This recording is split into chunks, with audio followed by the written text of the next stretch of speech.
current, the tides in South Africa. We've got some very nasty tides that a lot of had shipwrecks over the years.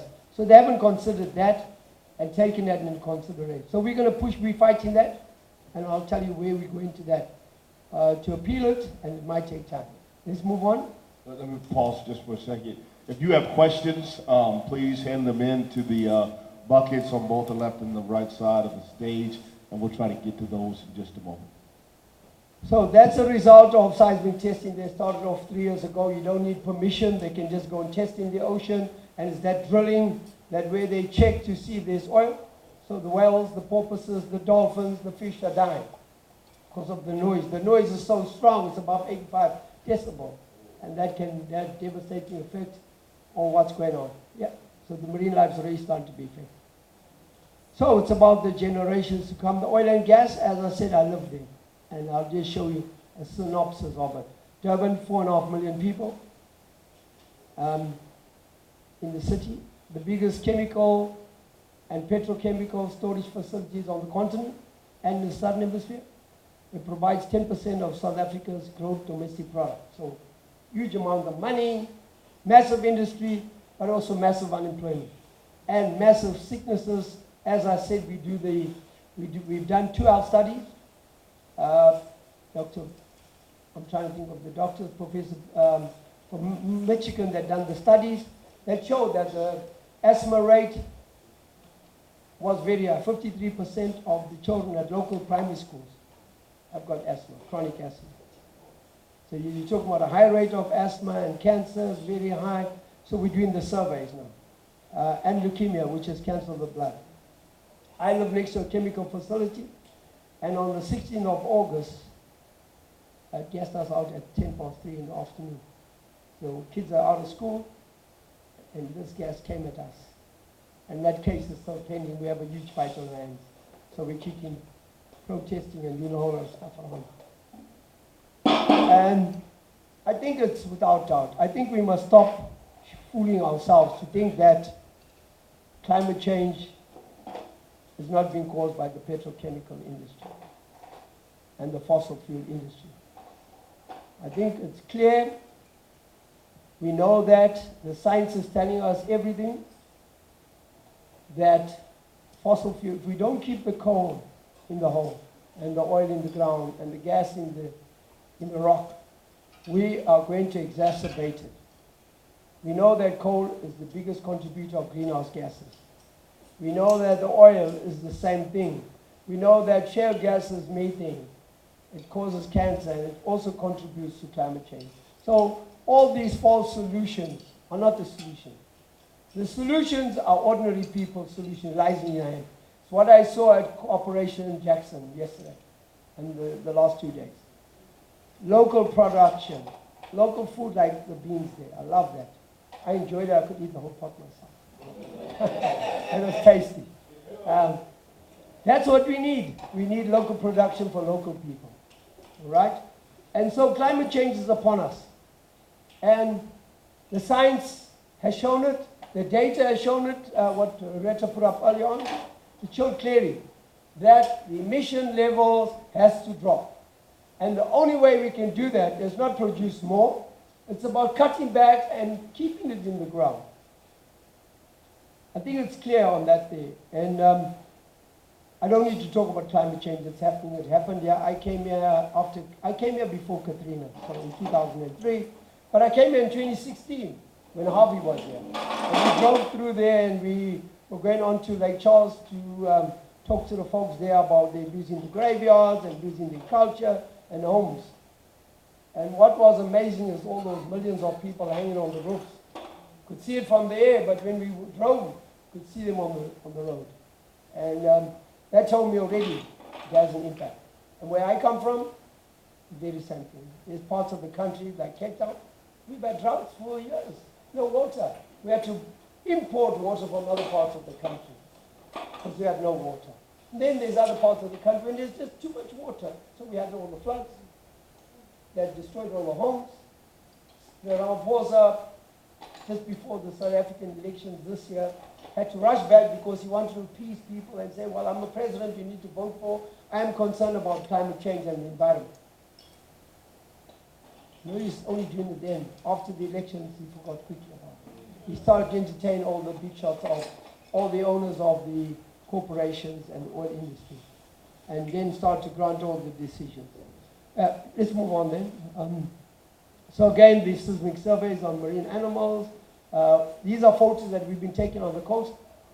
The last 3 years, I walked through the entire coastline of KZN, of the province, and as well as Cape Town. So I'm walking all over the coast, as well as the Northern Cape, because they want to drill for oil out there, and they say they found gas in parts of the coastline in the Eastern Cape, and it's a game changer. And Total, which is a French oil corporation, this is a game changer that's going to create wealth for the country.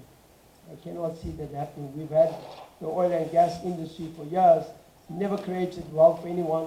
I've been here before to the Mississippi, and I've seen Houston, I've seen the nightmare of 56 refinery. So I know it hasn't created wealth for anyone. In fact, people are impoverished, worse off, because all the money that they work for has to go towards the medical bill. There's no free medical, as you rightly know. Let's go on. So, you know, the government, the minister, Pravin Gordhan, who was the Minister of Finance, when I came in 2009 to the World Bank to talk to the Black Caucus leaders, but also government in the US, and he came out and he said, well, I wasn't patriotic about it, because I said, don't give them the loan. I was opposed to the loan, and rightly so. Because now we're still having problems with those big coal-fired power stations. He's moved over to now be the Minister of Enterprise and all the corruption scandals that are there around all the monies, all the loans that were taken. So it means that we're going to have funds that were earmarked for medical, for the clinics, the hospitals, for education, removed, and houses, and put into something else, because we have to pay off the debt. And the debt at the World Bank is massive. We've taken loans from the World Bank, the African Bank, the European Bank, the BRICS Bank, which is Brazil, Russia, India, and China. Massive loans. So the country is in huge debt. There's no money. And you're aware of ExxonMobil. Interesting enough, ExxonMobil left a rotten refinery where I live. It's been blowing up there. And in the 70s, if you know, you were part of the anti-apartheid movement, you would know there was a boycott against ExxonMobil. And then they pulled out on the pretext that they were sympathetic to the black majority. But in fact, they left a rotten refinery behind. And now they try to come back about 3 years ago and explore for oil and gas, which they're still attempting to do. They brought in someone from Houston who's got a big ranch. And he was opposing the fracking of Shell into his backyard. But you won't mind digging in the Indian Ocean, someone else's backyard. So we must always have the call in no one's backyard. If it's not in your backyard, it must be in no one's backyard. So if it can't be good for you, how's it good for elsewhere? And this is what I call racism, environmental racism, right?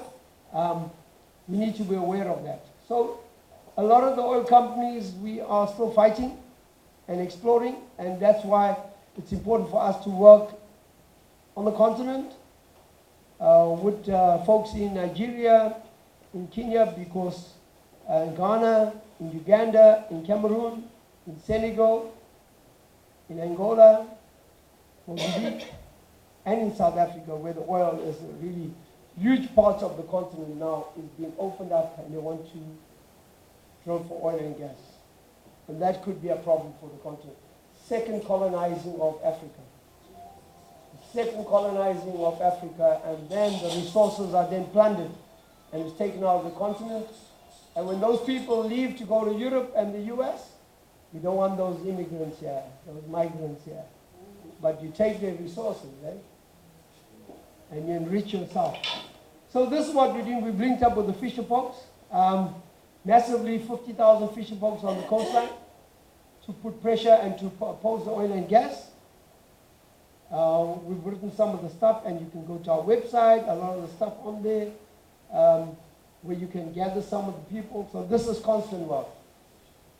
The climate change requires an effort beyond doubt. during the anti-apartheid movement, and some of you that were party to it will know that within South Africa there was a broad church of religious leaders, of teachers, of the doctors, of the community people, of the young people. Whatever thing we fitted into it. And then we had on the outside people that had been in the rest of Africa being shielded and protected. And then we had the international groups, anti-apartheid movement all over the US, all over Europe, all over Australia and New Zealand. And when we came together, we defeated a crime against humanity. That was the biggest thing that ever happened. It was a crime against humanity. And so the crisis, the climate crisis now requires the same effort. Requires the same thing of mobilizing door to door. You don't leave no one out of it. Because when nature calls, it affects everyone. Go on. So, despite South Africa's push and rush and having the big chemical industry, people are still unemployed. People are still going to bed hungry. Children are going to bed hungry. We still have that, despite having this oil and gas and all the stuff that they have, and the cheap coal that we had over all the years. So we know, we understand that we need the workers together.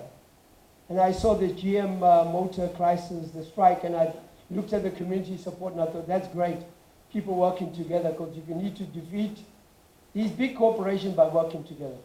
And so, with the oil and gas, we would need to build the struggle on the ground, which we have done. Take it to all parts of the continent, work with other people for the same. Because the same corporations, they're all here. Baton Rouge, they're all down in Mississippi, in Lake Charles, or they're all down in Port Arthur, right? They're all here, the same guys. So it's not a thing of just saying, well, you will fight your own fight in Port Arthur or in New Orleans and Louisiana, and we'll fight our own fight. It's a matter of how can we work together. We have a common enemy.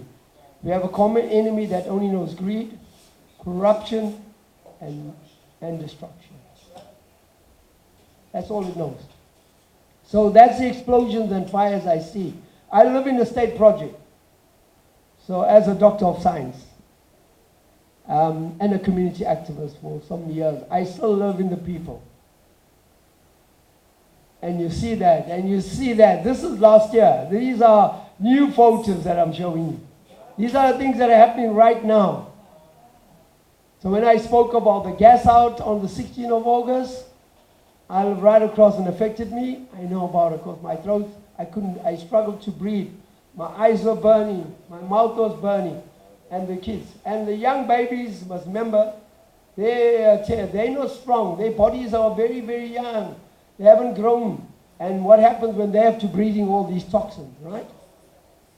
And we still don't have an emergency. And remember, these industries, like they've done during the apartheid, is to place them near poor black communities. Continues up until today, despite the democracy we've won.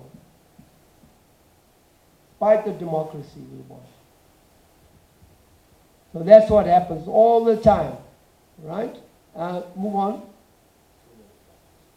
So, the campaign is Fish Not Oil, Oceans Not Oil, the Cecil campaign, and that's why we going to the AGM. Last year, Cecil didn't want me to talk at the AGM, but this year I'm better prepared. I want to show them how they destroy us on the outside. We need to be destructive on the inside. Is to take the challenge to the company on the inside at the AGM and really deal with it in a proper way. Stopping the extractive addition and the Niger Delta Declaration of Oil Watch Africa, which I'm part of, I'm proudly part of, because we need to work together as the continent to deal with this COP, but we also need to work with them as the World on Oil Conference. So our slogan has been people not oil, food not oil, and fish not oil.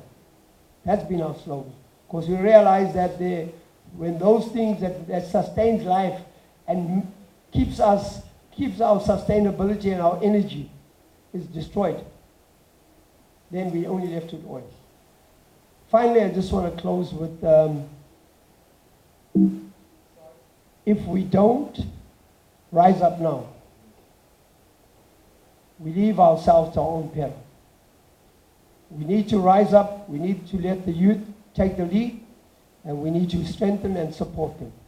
Don't take over, because their struggle will be different to our ones. Our struggles are still there, but our struggles need to be supportive of what the youth are doing. I think that we have waited too long to take on the climate crisis and allow these oil companies to get away with it. I think the time is right. And we can win. We won against the apartheid regime. We dismantled it, and we took ownership. We took responsibility. We took over the government. We can do it against anything.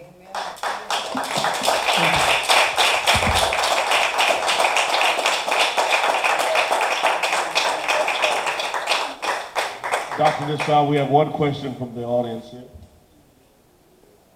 Deacon Joey.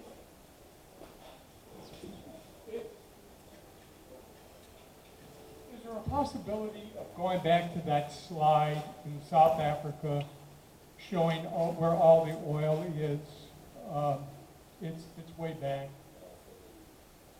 Yep. Yeah. So here's my question. I've heard it said that empires exist in numbers. And I look at that slide and I see the empire as, I guess, the oil companies and the people like you living in numbers. Now, do you think that most people know that climate change exists? I mean, I've seen the figures here in Louisiana through the NFW recently. 70% of the people admit, whether they're Republican or Democrat or whatever, climate change exists.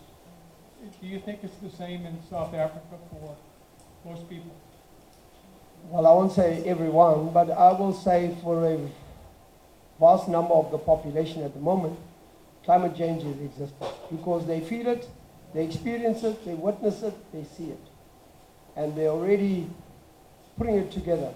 And the movements are growing in South Africa in the sense, like we've seen with the movement, the climate justice movement in the US, in South Africa, the climate justice movement has moved on ahead and has grown rapidly. So that I wish I was back home, but I'm sure I can see it through the strikeout because all these climate justice activities have been registered. So we'll see the numbers when it comes out, but from my previous experience, what's going on is that we had the COP17 in South Africa in Durban, Yeah. 18,000 people. Yeah. Talking about the climate, demanding change happen now. Yeah. So there's been a louder voice growing, you know. Whether we'll get the numbers of probably half the population, I don't think it'll happen overnight. But it's a process, but it's taking shape. You know, the last few years in South Africa, the vast majority of students were demanding for free education. No one said they could get it. They went out on the university, all the universities got together and they got out, and they got free education. So young people in South Africa can do it, and they can do it with the climate change as well. I see that if it's in the hands of the young people, it's going to be progressive, it's going to be incisive, and it's going to be changing overnight. Very good. One last question. Jackie.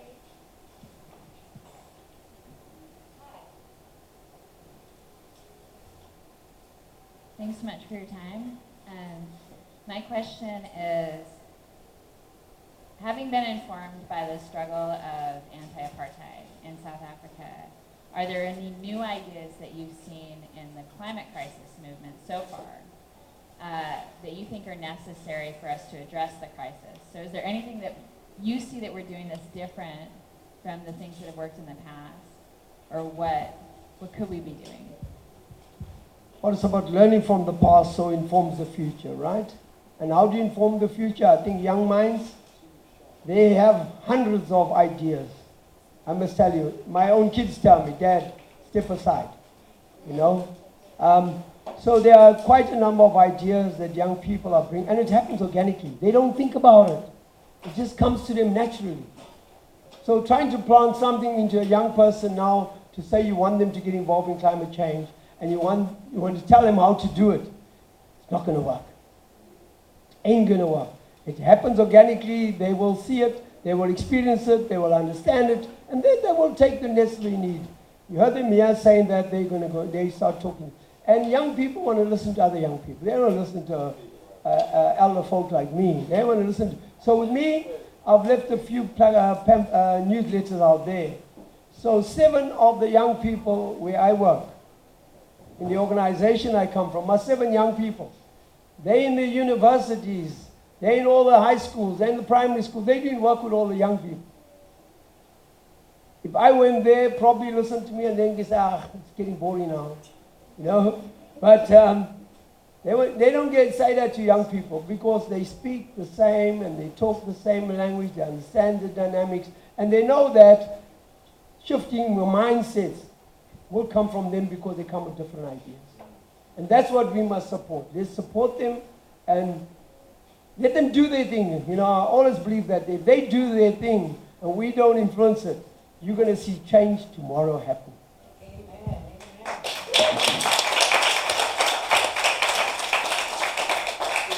A couple of things as we close before we go to announcements. Dr. D'Sa, is there a way that if people want to keep in touch with you, and certainly we as Justice and Beyond in this coalition value your expertise and your experience greatly, and we as an organization want to keep in touch with you, but is there another way by terms of email, website, Facebook, that anyone here can keep in touch with you as well, that you can give out? So I know you didn't get a lot of the work that I spoke about because we are scientists, we are journalists, we everything. You know, a lot of the stuff we do. I didn't talk to that, but anyone wants to talk to me after that, they're welcome. And I know the deacon said they needed somebody to talk to the pastors. Sure, let's talk to Renee. What's my program on Wednesday? Probably want to come and talk. But the website is www.sdcea.co.za. And you can use any of the information is available out there. Repeat it one more time for me. So it's www.sdcea.co.za. And I said you can get all our emails out of that. Dot what, Doctor? Dot .co. Dot .co. Dot .za. Zero. Z-A. Dot .coza. Dot .za. C-O. Dot .za.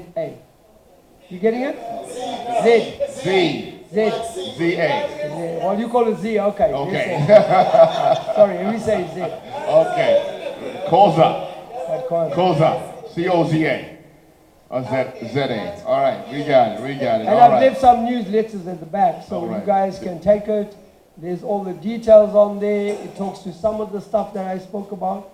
And please, feel free to use it. And if you want to drop a question, you can get questions answered. Oh, And 2 we can things share. as we close. Thank you for reminding us of the globalization of climate change and that we do not need to work in silos. This is a global issue, needs to be approached as a global issue. And the same companies that are ravaging South Africa are ravaging Louisiana as well, too. They're no different. They're doing the same thing. And also, too, I appreciate what you said about pastors. And I just want to hold, and leaders of religious organizations, if you have a rabbi, imam, a pastor, who am I missing? Whoever is your religious leader, they need to be held accountable, and you need to go to them and tell them that if they're going to speak about Jesus or Muhammad or whoever else, they also need to talk about our responsibility as religious leaders to care for the earth. That is primary in their sermon preaching, in their homily giving, and whatever else they do. They need to talk about that. That is our chief, one of our chief things that God holds us to is to be good stewards of the earth. We have a New Orleans Interfaith Climate Coalition meeting Wednesday at 9 o'clock a.m. with Deacon Joey talked about, and we need your pastor to be there as well too. 9 o'clock at Broadmoor Community Church. Hold your preacher, your pastor, your rabbi, your priest accountable. Right. Please, On Sunday, the 29th of September, Father Richard Easterly is speaking to our congregation about climate change and our responsibility from the Gospel of Luke on the 29th of September. tell them to send me that sermon, okay? All right. All right. With no further ado, please join me in showing our gratitude one more time for Dr. D'Sa.